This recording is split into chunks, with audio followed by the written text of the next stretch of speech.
This is SFNet Presents In the Know with host Barry Bobrow, sponsored by Hilco Global.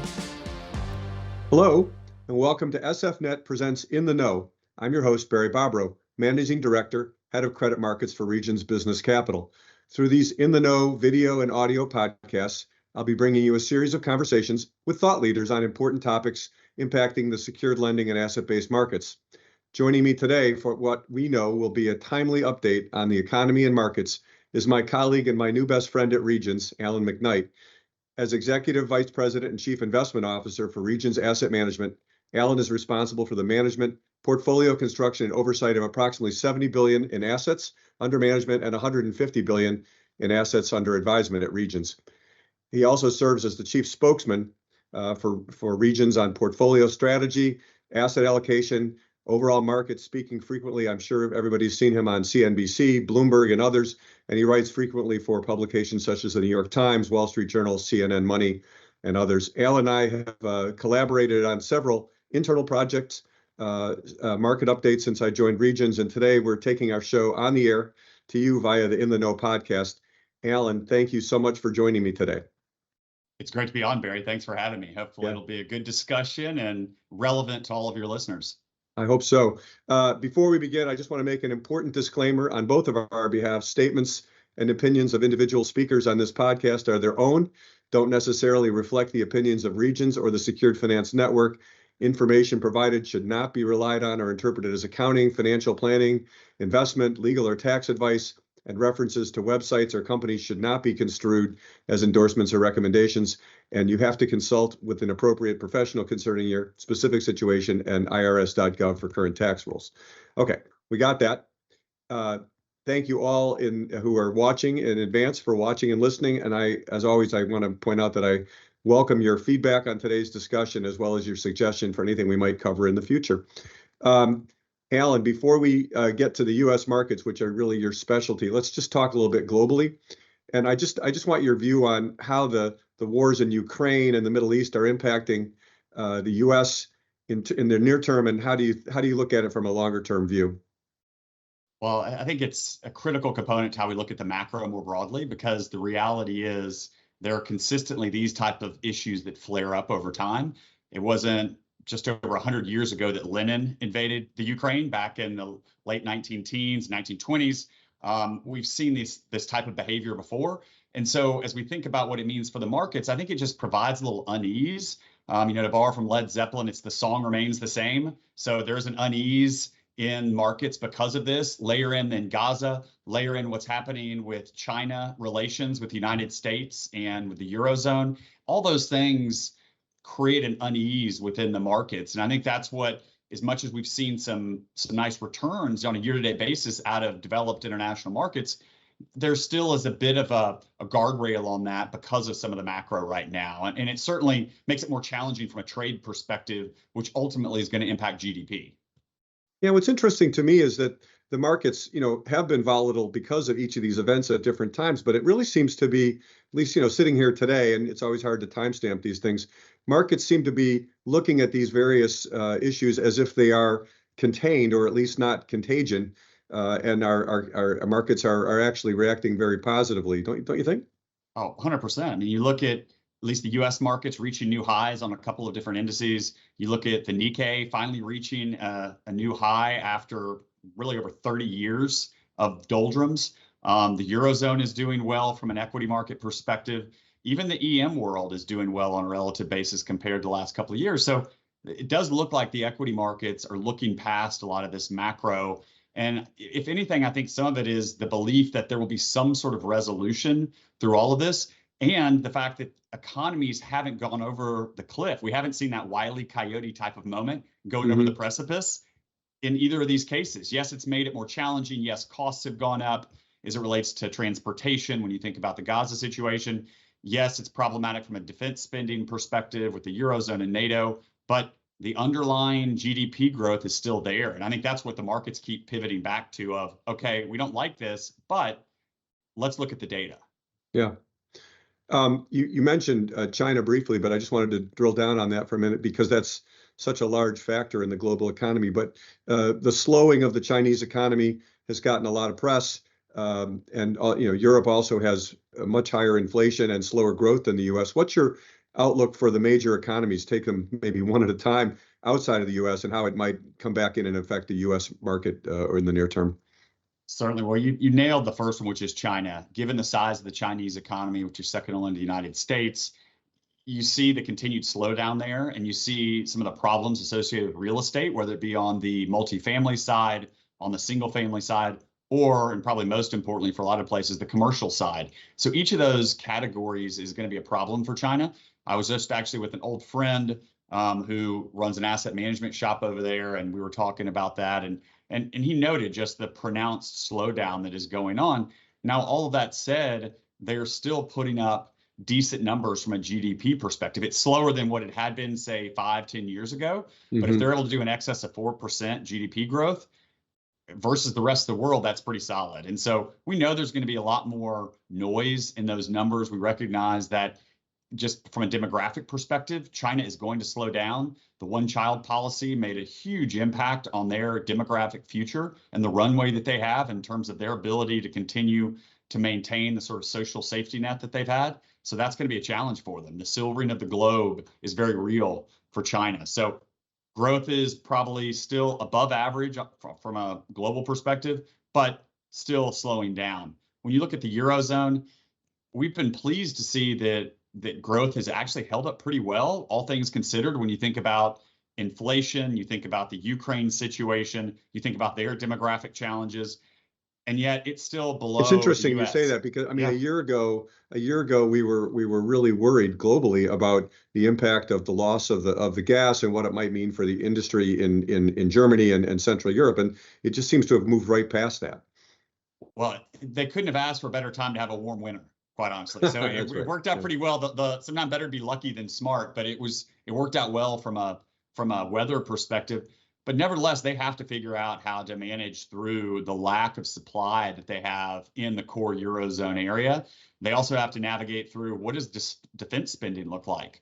A lot of those countries just have not put in the amount of money that may be required for full-scale defense longer term, albeit they have brought in some new members on the NATO front that will be helpful. People like the Finns, the Swedes, that is beneficial to the overall NATO structure. But the underlying Eurozone is suffering even more so than what we've seen in China or in the United States as it relates to demographics. They have an aging population.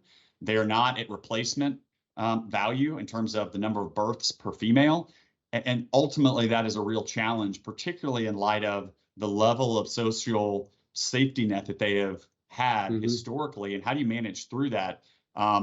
So I think in the short run, the Eurozone actually is doing pretty well. But over the intermediate to longer term, we continue to see some challenges. The final point being just that they haven't shown a real great ability over time since the inception of the EU to work together in a full union sort of manner. It still maintains a certain level of confederacy about it in terms of making decisions, and that's a challenge.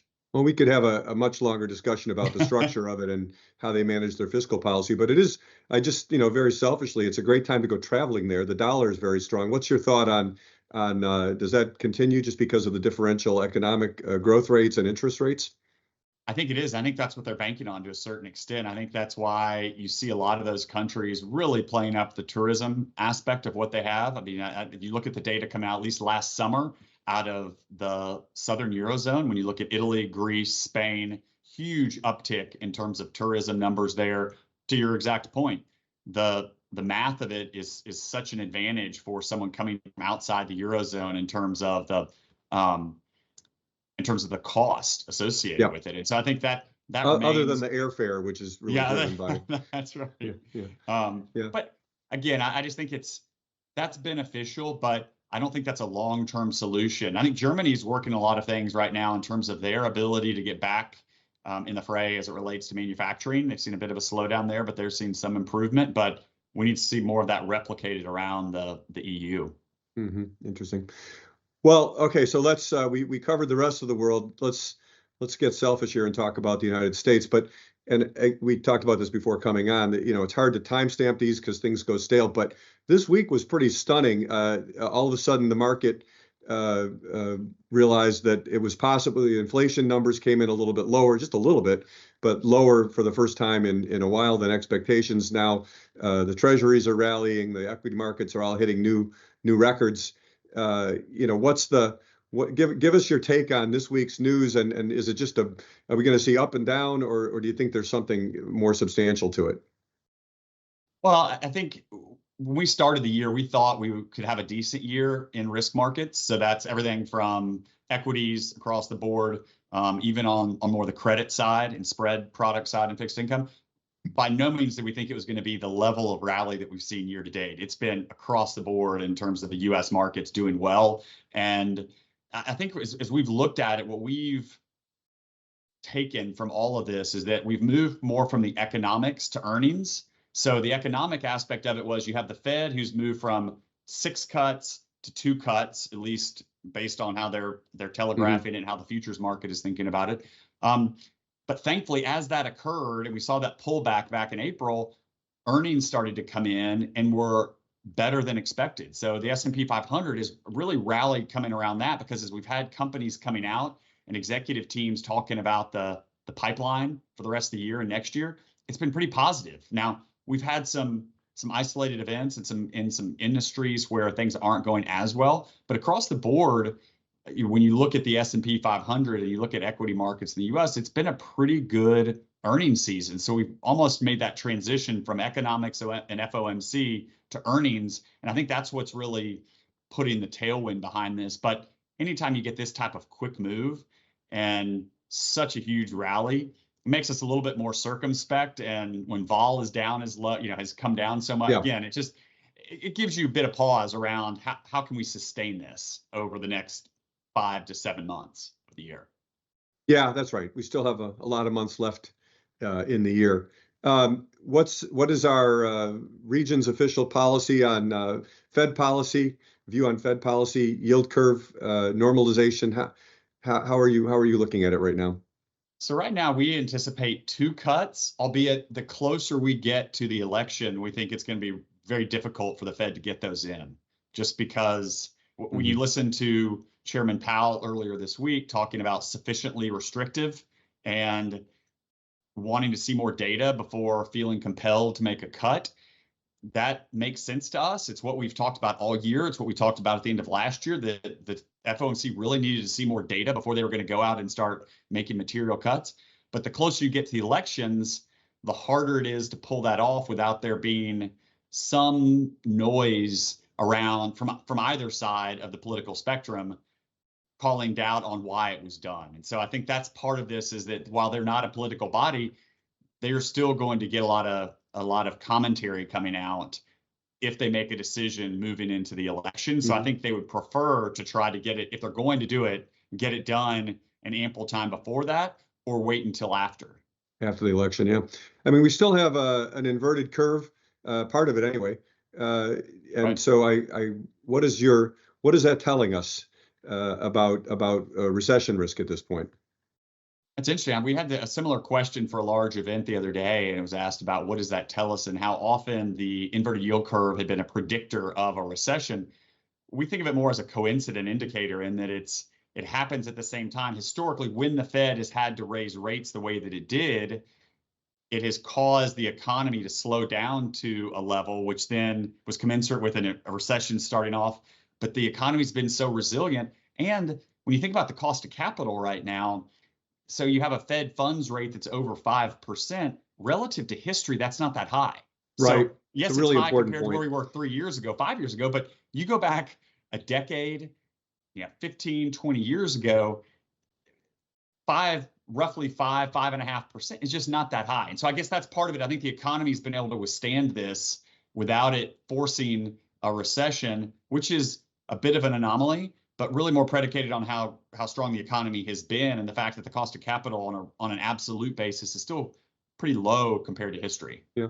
Well, it raises an interesting question to me. I was on a panel earlier this week, and somebody asked the inevitable question about rates. But the comment one of the panelists made was, if unemployment remains low, if the consumer continues to be employed and spend money, why would the Fed cut rates? That's exactly right. I mean, if the consumer continues to spend, which, yes, we've heard a few comments coming out of, say, Home Depot and Starbucks and a few other retailers that makes you question a little bit, but then you have Walmart come in and have a gangbuster quarter. And so again, if the consumer continues at its current pace and inflation remains where it is or just keeps inching down, the old adage of it takes the elevator up, but the escalator down. Right, right. If we just tick away on the escalator, trying to get bound to that number, again, and unemployment remains below 4%, it's hard to, in a vacuum, it would be hard for the Fed and the FOMC to say, wow, this is a situation we need to step in, we need to intervene because the economy needs more support. Yeah. I mean, I guess in that sense, the predictions of rate cuts are a little wishful, wishing that things were worse so that the Fed would have to reduce rates, but it doesn't feel like it. You're spot on. Yeah. You mentioned earnings, and we obviously don't want to talk about specific companies and forecasts and things like that. But how give us a little bit more information about how you're looking at the first quarter earnings season is closed up here. What's it telling us about the economy, and what sectors or maybe which companies are you watching very closely at this point? So thus far, it's been a good earnings season. We've seen earnings come in above estimates by almost 5% when you look on average across the S&P. Now, some of that is because executives really downplayed how good the year was going to be, and there was some concern and some agita around what was going to happen. So I think they may have sandbagged a bit for Q1 in terms of when they were putting those numbers out last year and they came into the year, but they've been pretty good. And what we really want to focus on is, what is it telling us about the underlying consumer, commercial client? What are we hearing from various industries? And again, I think it's pretty robust. And so we could see an environment where you could get mid to high single digits type of earnings increases this year, not a single point, but just in terms of on an approximate basis.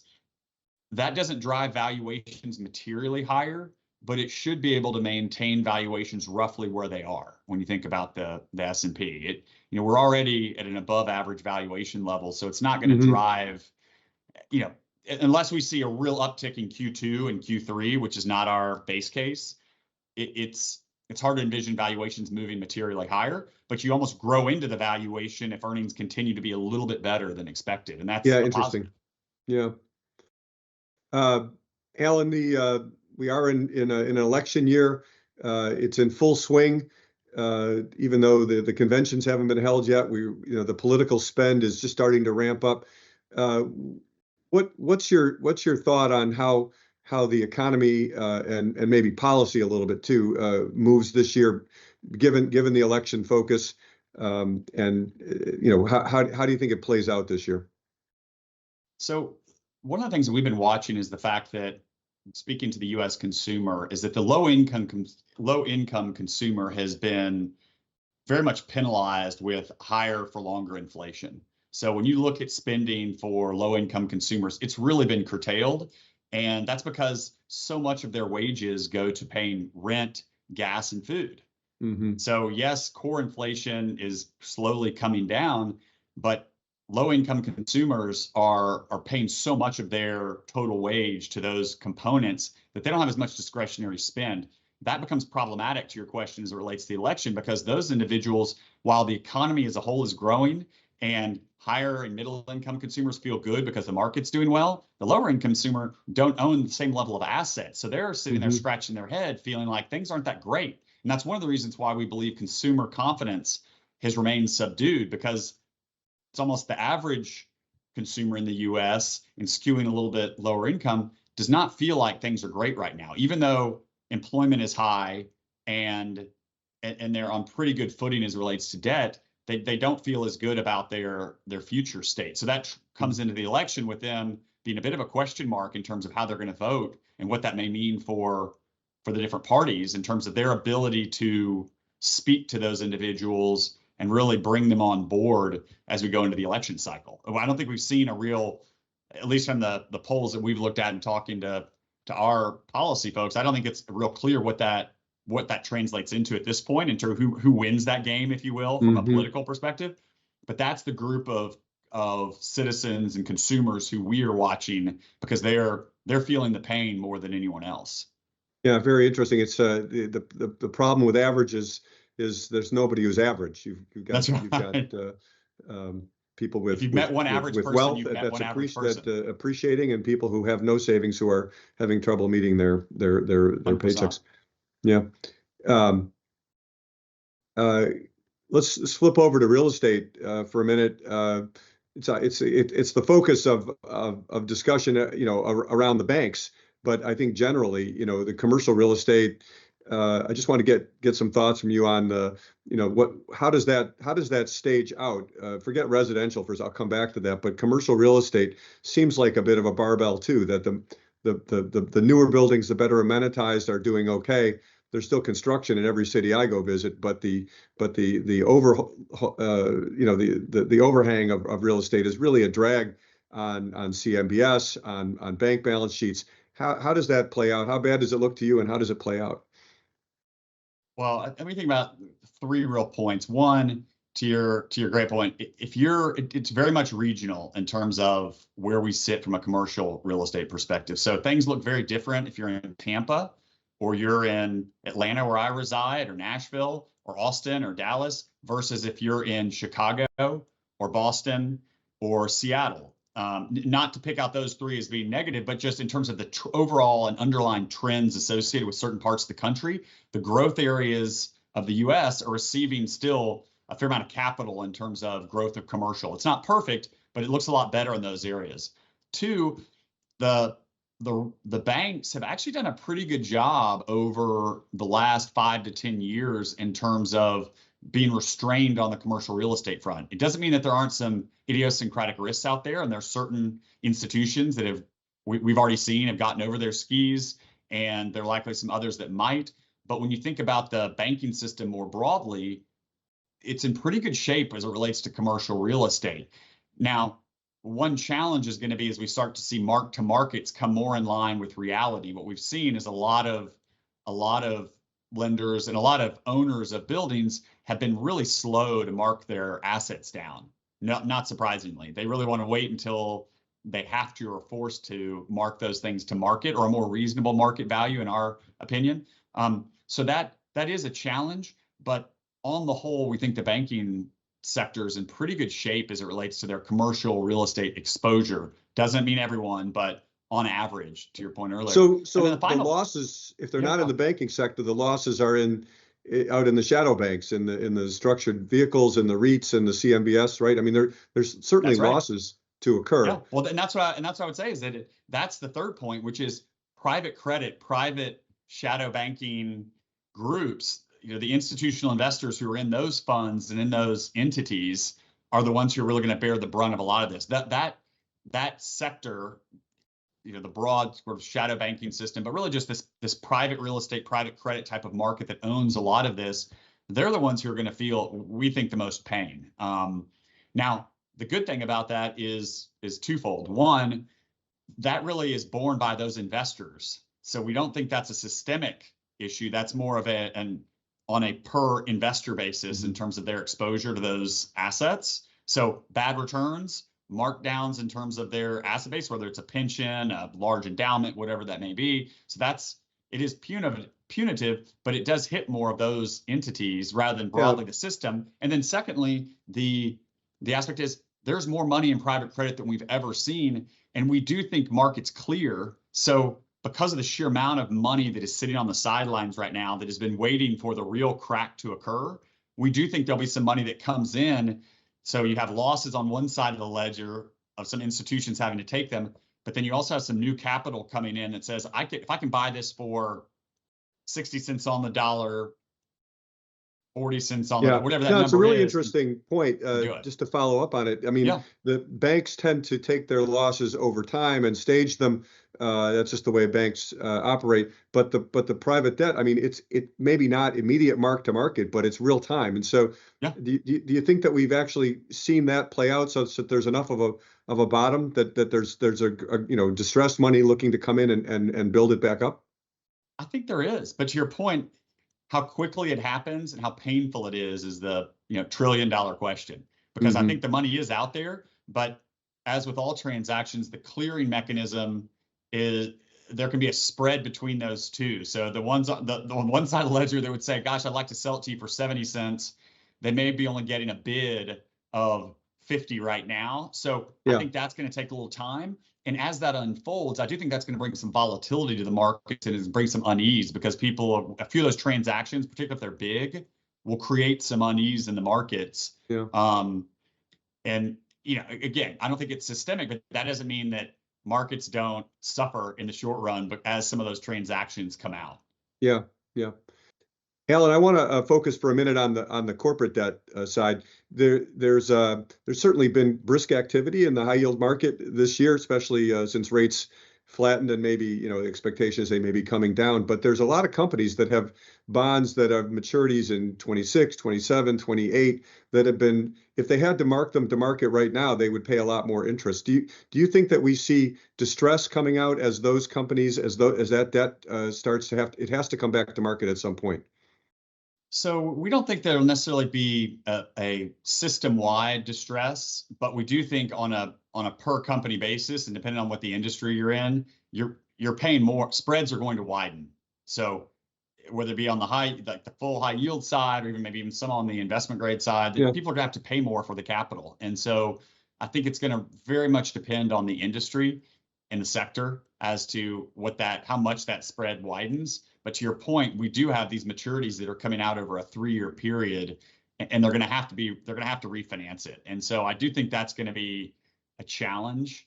And the only thing that I think that the market may be predicting, again, this is not a view we have, but I think the market to a certain degree is predicting that by that time, the Fed will have lowered rates to a level where spread still widens, but the absolute level of rates have come down. The curve has come down. So it's more than what they had paid before, but it's less than today's dollars. So I think we're going to have to watch that unfold. And we're certainly tracking that pretty closely in terms of what kind of issuance would be needed and how much distress could it occur and which industries or sectors could be impacted by it.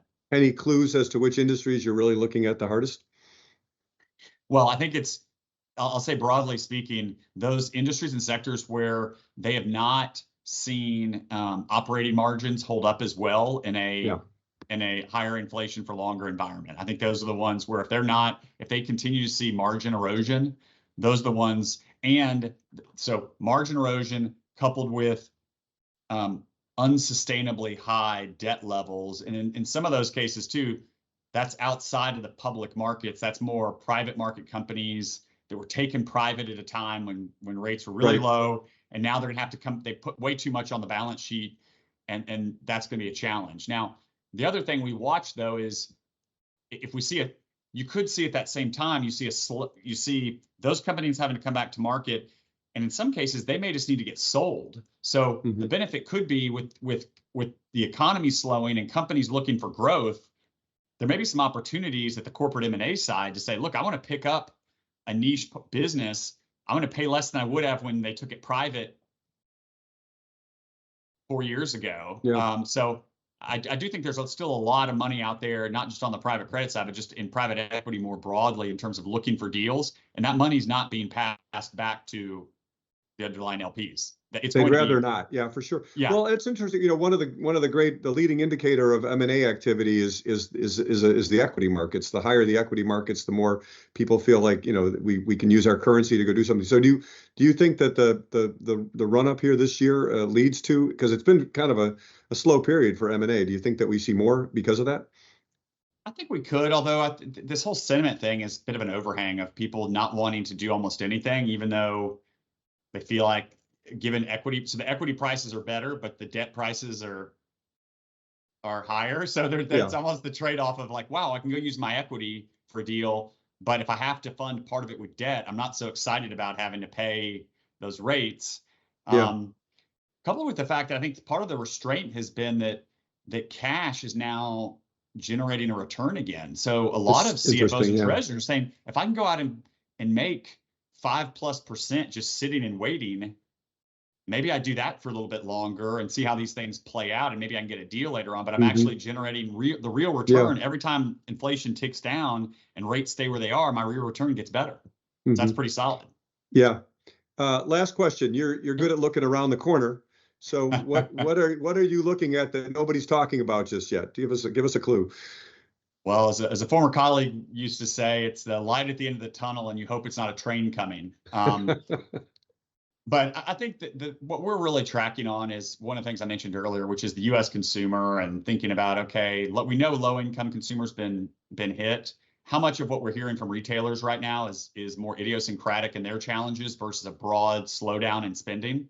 And so the next few weeks of retail earnings are going to be particularly enlightening there. And then the same mindset as we get into Q2, as you think about earnings season starting in July, and then the August retailers posting, do we see some slowdown into the summer months? Right. And I think that's going to be critical, because as the U.S. consumer goes the U.S. economy will also then, to your great question earlier, will be an indicator on the election in terms of how U.S. consumers feel going into November 6th. So I think those things are the things that we're really thinking about.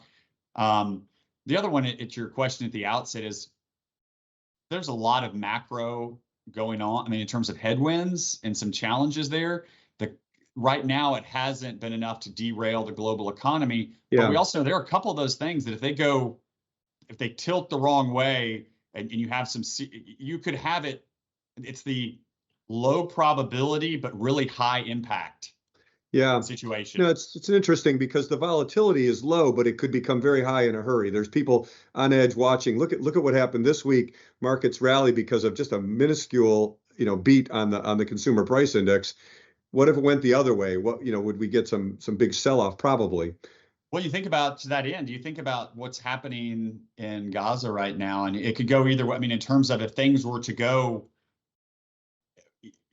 you see even more challenges with the Middle East, and for oil prices. If oil prices suddenly spiked because of a host of different scenarios in that region, that becomes incredibly problematic for the global economy.